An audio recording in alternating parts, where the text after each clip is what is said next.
Olá, paz do Senhor, eu sou o pastor J.C. Silva, com foco na terceira epístola de João, analisando a temática, o verdadeiro discípulo, ele promove comunhão, reafirmando a importância da unidade cristã, mostrando o propósito de Deus para a sua igreja e expondo os benefícios da comunhão com Cristo. Aproveite aí para registrar o seu feedback com seus comentários e, ao final, deixar o seu like ou o seu dislike. Conta aí com as suas interações do canal, que são muito importantes para abençoar muitas outras pessoas, já que são as suas interações que classificam o vídeo como interessantes e o levam a aparecer melhor ranqueado nas pesquisas e também nas sugestões.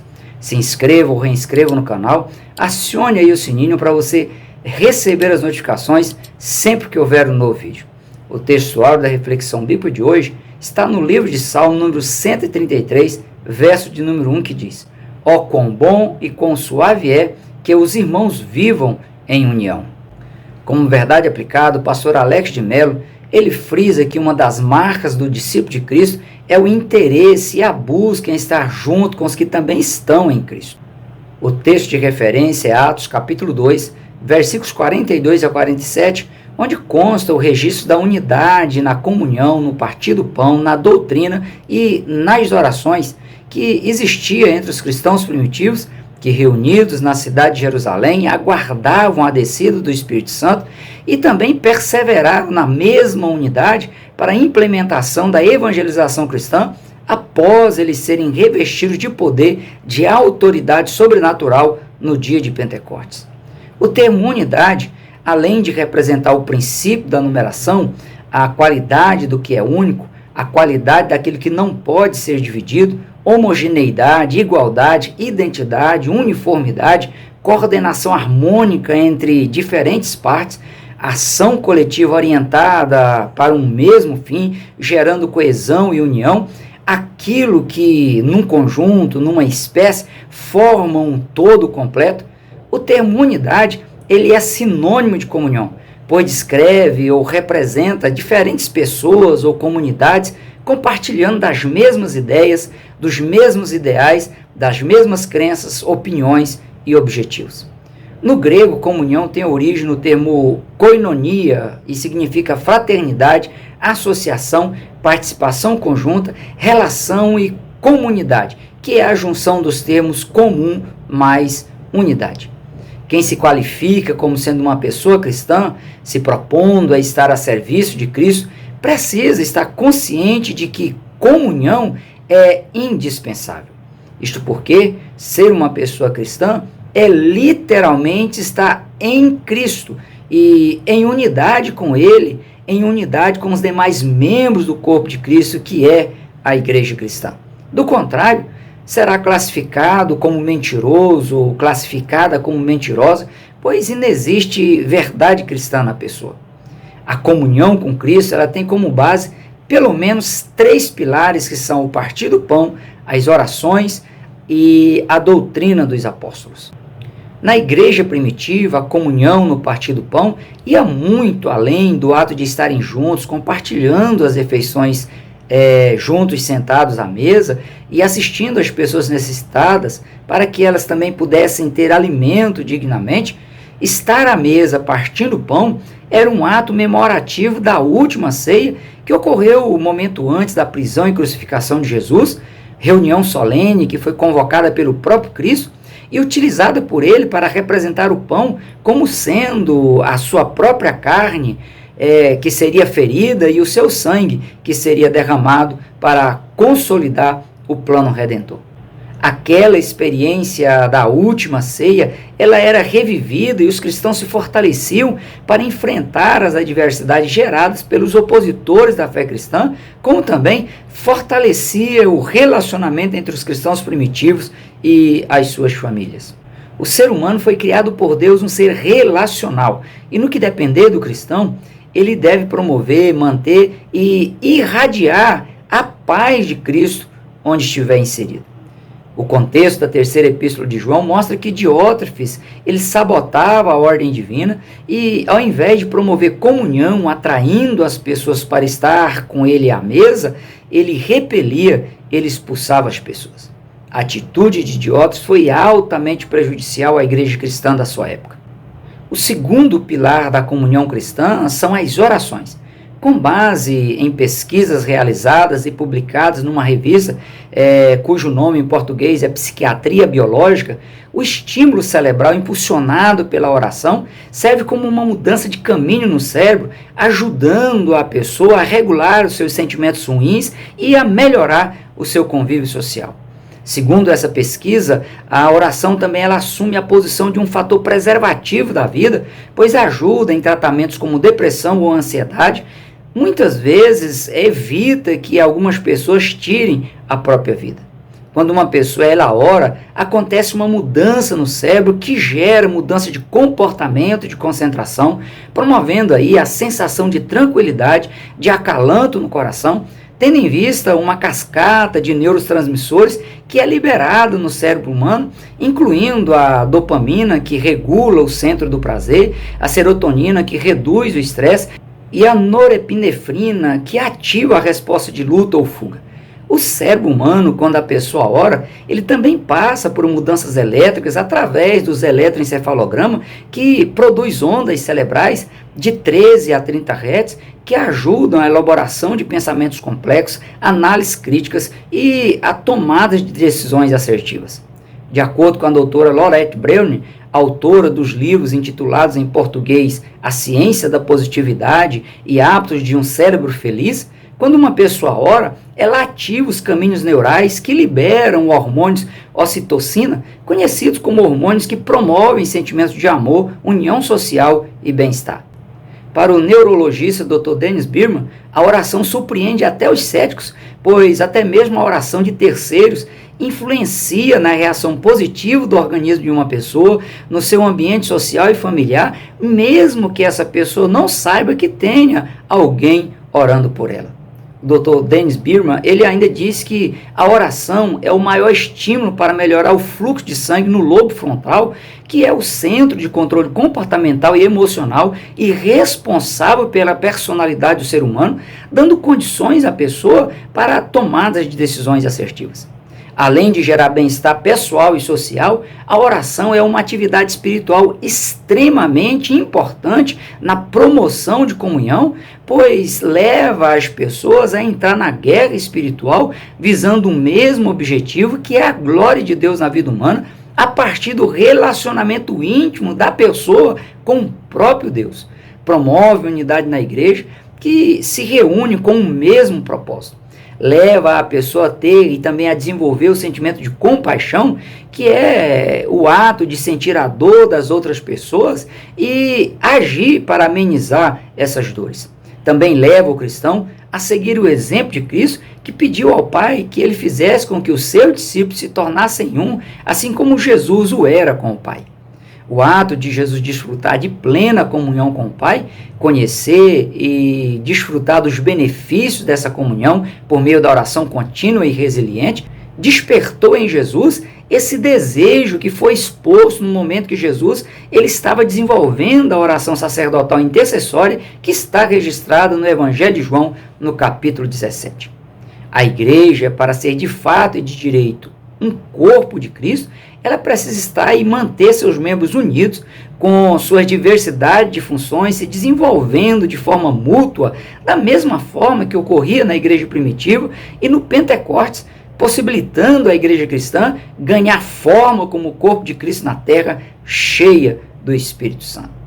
Na terceira epístola de João, enquanto Diótrefes ele ignorava essas verdades, o presbítero Gaio e Demétrio, eles foram exemplos aos demais cristãos, corroborando que desfrutavam da comunhão gerada pelo Espírito Santo e que, por isso, faziam parte efetiva da igreja como corpo de Cristo. O terceiro pilar da igreja cristã é a preservação da doutrina dos apóstolos para dar e manter estrutura psicológica embasada em conhecimentos sólidos, em harmonia com o contexto geral das Escrituras. Só assim o cristão tem e terá condições de, com mansidão, explicar a razão da fé que professa e estimular outras pessoas a professar a mesma fé. Bem como de se apresentar como obreiro aprovado, como obreira aprovada, sem ter de que se envergonhar, pois maneja bem a palavra da verdade. A forte e resiliente dedicação ao ensino por parte dos apóstolos além de gerar e manter a comunhão entre os cristãos, criou um estilo de vida próprio para a igreja cristã, atraiu e continua atraindo muitas pessoas a Cristo. Desprezar ou negligenciar a importância do ensino da palavra de Deus leva o cristão à estagnação e à sequidão espiritual, faz com que o cristão viva uma vida cristã alienada com o mundanismo, e isso faz com que seja espalhado morte espiritual por onde a pessoa transitar. Um discipulador cristão doente, alienado, corrompido espiritualmente, infelizmente ele pode transmitir o câncer do pecado para a vida de todas as pessoas que estiverem ligadas a ele. O mesmo ocorre à sã doutrina se ela for substituída por heresias, por falsas doutrinas que se alastram e adentram aos ambientes religiosos, estimulando a má conduta cristã, gerando profanação, resultado da mistura do santo com o profano, condenando muitas pessoas ao inferno, tendo em vista que o liberalismo teológico estimula a pessoa a banalizar o sagrado, inverter valores e dar vazão a toda sorte de paixões e concupiscências. Diótrefes, na terceira epístola de João, por imaginar ser impossível suportar a sã doutrina que era ensinada pelo apóstolo João, Diótrefes fazia de um tudo para ver João e os seus representantes pelas costas.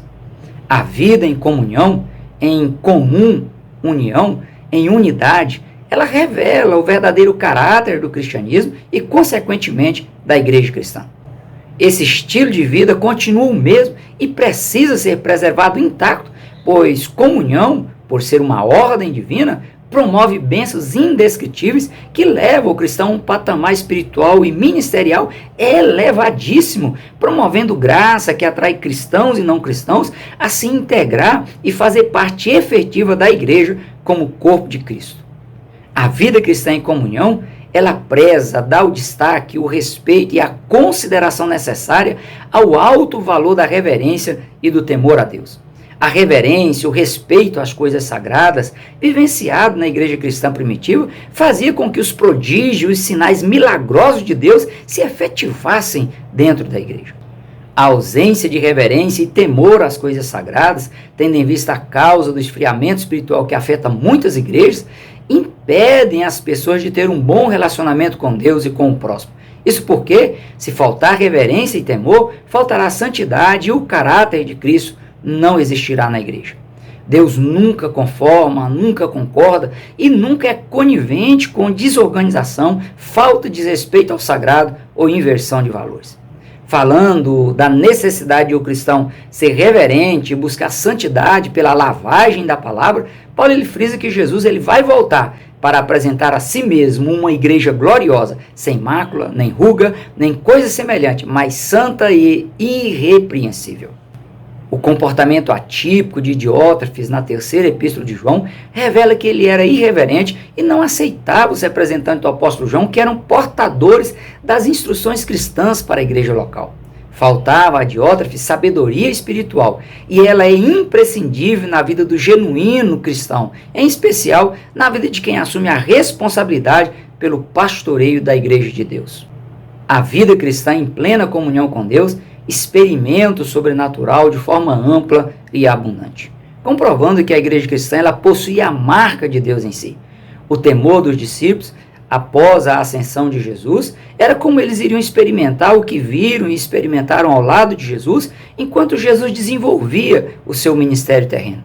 A permanência dos discípulos em comunhão entre eles fez com que os sinais e prodígios continuassem acontecendo mesmo depois da ascensão de Jesus. A comunhão denotava que os cristãos eles estavam fundamentados na doutrina dos apóstolos, arraigados sobre a principal pedra angular, edificados para serem a habitação de Deus. O mover sobrenatural de Deus na vida dos verdadeiros discípulos de Cristo é que fazia e faz com que as pessoas ainda não convertidas sejam convencidas, pois evidencia o poder de Deus atuando dentro da igreja cristã. No sentido oposto, Diótrefes ele só conseguiu exibir uma autoridade humana frágil, capaz apenas de gerar ameaças e intimidação no contexto da igreja primitiva. Os cristãos que decidirem seguir o exemplo do presbítero Gaio e de Demétrio, do apóstolo João e de tantos outros exemplos do contexto bíblico sagrado e da igreja cristã, vão experimentar os efeitos de uma vida dirigida pelo Espírito Santo de Deus nas condições ideais para Deus agir dentro dela. O cristão em plena comunhão com Deus, ele convive na comunidade em comum unidade, em harmonia, no mesmo propósito, professando uma mesma fé, caminhando numa mesma direção, em busca de um mesmo objetivo. Comprovando assim de que eles estavam cumprindo o desejo de Jesus, de que eles fossem um entre si, como Jesus e o Pai são um. Esse sempre foi o objetivo de Jesus, ao acolher e nominar seus apóstolos, treiná-los e entregar a eles o legado do cristianismo a ser preservado e repassado adiante. O presbítero Gaio e Demétrio, eles demonstraram terem aprendido bem a lição e estarem colocando em prática no dia a dia da vida cristã e no ministério que eles estavam desenvolvendo dentro da igreja primitiva. Quem se inspira em Jesus e se torna um verdadeiro discípulo, uma verdadeira discípula de Cristo, constrói relacionamentos saudáveis e sustentáveis por estarem pautados na verdadeira comunhão cristã, diferente de Diótrefes, que perdeu a oportunidade de aprender a partilhar as coisas na comunidade cristã que liderava. Dentre os muitos objetivos da comunhão, ela quebra o egoísmo e enaltece o altruísmo, o amor pelo próximo, que deve ser uma ação ininterrupta e resiliente na vida cristã. Paulo instrui dizendo: nada façais por contenda ou por vanglória, mas por humildade. Cada um considere os outros superiores a si mesmo. Não atente cada um para o que é propriamente seu, mas cada qual também para o que é dos outros, de sorte que haja em vós o mesmo sentimento que houve também em Cristo Jesus. Como já vem sendo aí destacado ao longo desta reflexão bíblica, mas como forma de fixação, um dos objetivos da comunhão é a unidade de propósito.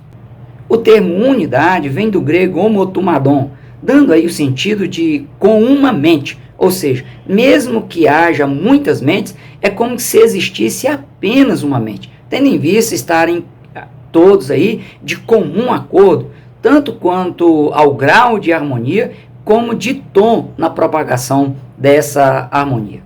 A igreja cristã nasceu com o objetivo de unidade de propósito, para, em unidade, anunciar as boas novas de salvação, a semelhança dos exemplos do presbítero Gaio de Demétrio na terceira epístola de João e do que Jesus disse em Mateus capítulo 28, versículos 19 e 20 a parte A.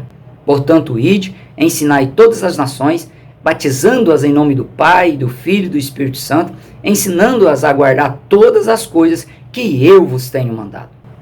Outro objetivo da comunhão é promover concordância no que é feito na obra de Deus e na forma como é feito.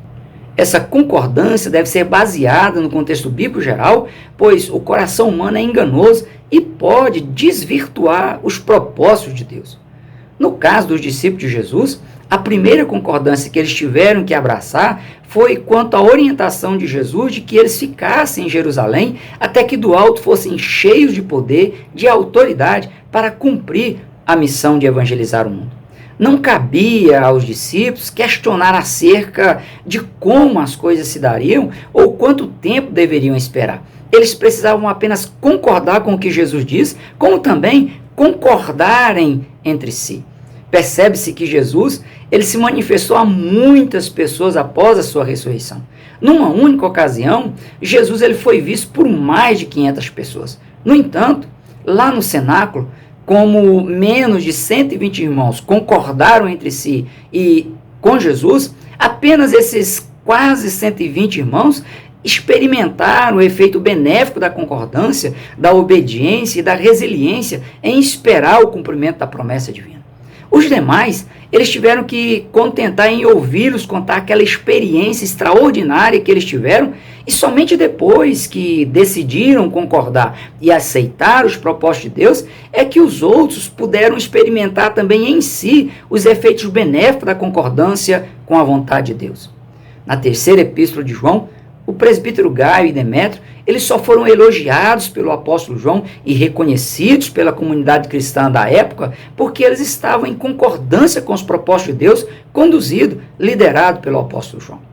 É importante que quem lidere leve em consideração a opinião, o posicionamento das pessoas que formam a sua equipe.